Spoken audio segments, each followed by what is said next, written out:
Прошел второй день соревнований открытого регионального чемпионата WorldSkills «Молодые профессионалы». Наша съемочная группа посетила сразу несколько конкурсных площадок. Подробнее в нашем следующем сюжете.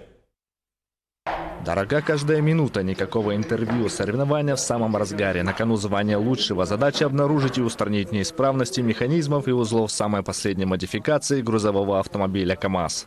Здесь у нас, конечно, при помощи вот этого крана механического поднимается передние и задние корпуса, снимает первичный вал и находит неисправности этих узлах и узлах механизма переключения передач. Помимо компетенции по обслуживанию грузового транспорта в Якутском автодорожном техникуме, 10 лучших студентов республики соревнуются в ремонте и обслуживании легковых автомобилей.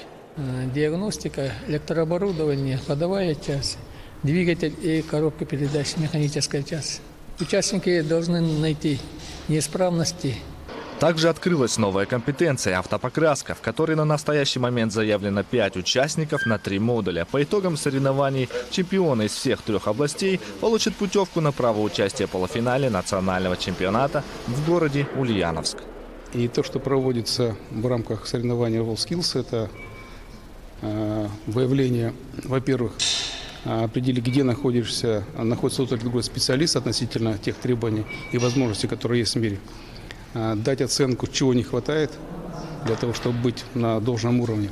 А в Якутском колледже культуры и искусств проходят состязания по компетенции видеопроизводства. Ребята снимают кино. Да, как операторы, как монтажеры, как звукорежиссеры, как авторы фильмов. То есть как и режиссеры вообще, да.